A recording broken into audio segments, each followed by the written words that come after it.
Hello and welcome to the review of the 2023 Hungarian Grand Prix.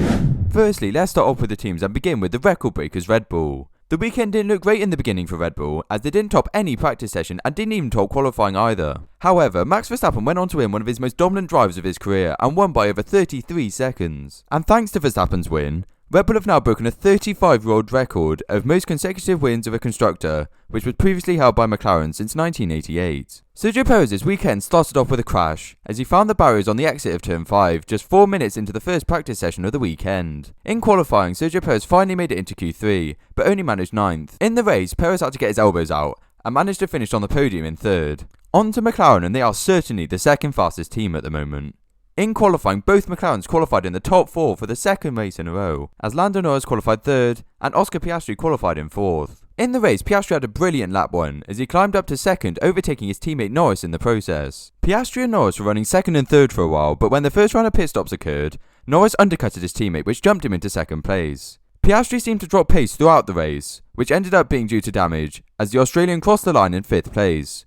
Another solid race for McLaren. On to Mercedes, and they really got everyone's hopes up on Saturday as Lewis Hamilton put his W14 on pole position by 0.003 seconds over Max Verstappen. George Russell on the other hand had traffic problems in Q1 and qualified all the way down in 18th.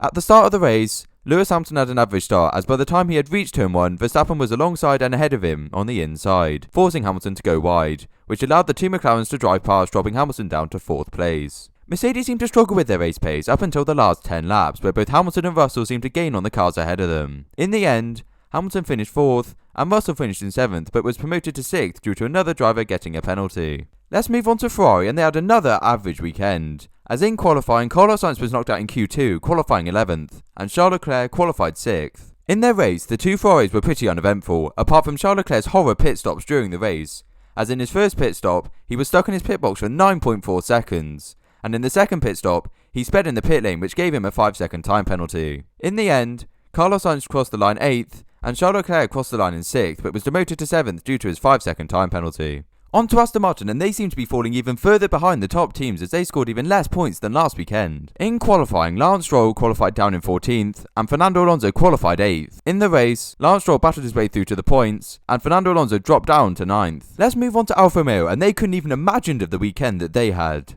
In qualifying, the two Alfa Romeos surprised everyone as they both made Q3 for the first time this year.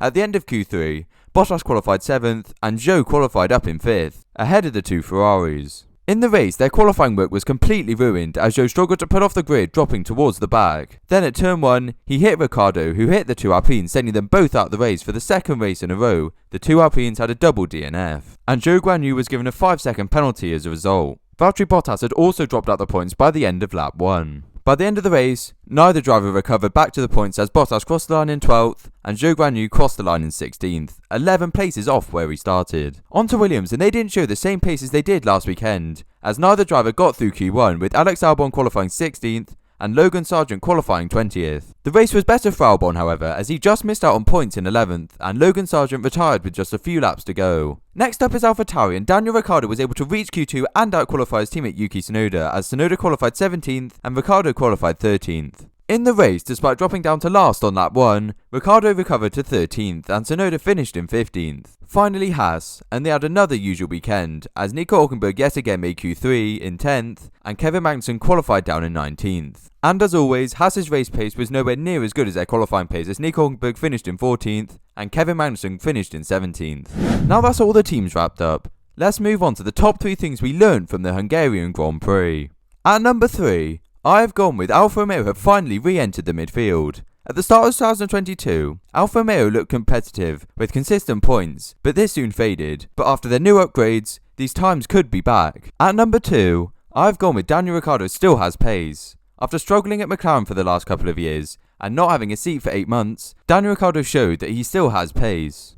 And at number 1, I've gone with Red Bull as still the fastest team despite not achieving a pole position on Saturday, after Verstappen's dominant win on Sunday. Now let's move on to your thoughts, and the first submission is shown on your screen now. I must admit that the Hungarian Grand Prix was one of the most uneventful Grand Prix this year, so hopefully Belgium has more action. The second submission is shown on your screen now. Max Verstappen has now won 7 races in a row, so 2 more and he will equal Sebastian Vettel's record. Now let's review my predictions for the Hungarian Grand Prix.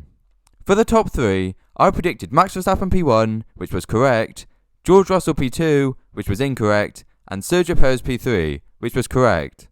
For the surprise driver, I predicted Daniel Ricciardo to finish in the top 8, which didn't happen, and for the DNF prediction, I predicted Zhou Guanyu, which also didn't happen. Now for my predictions for the upcoming Belgium Grand Prix. For the top 3, I predicted Max Verstappen P1, Sergio Perez P2, and Lewis Hamilton P3. For the surprise, I've gone with a team rather than a driver and predicted that neither Aston Martin will finish in the top 10. And for the DNF prediction, I've gone with Lance Stroll. Who do you think will win the Belgian Grand Prix? Let me know in the comments below. Don't forget to like and subscribe, and thank you for watching.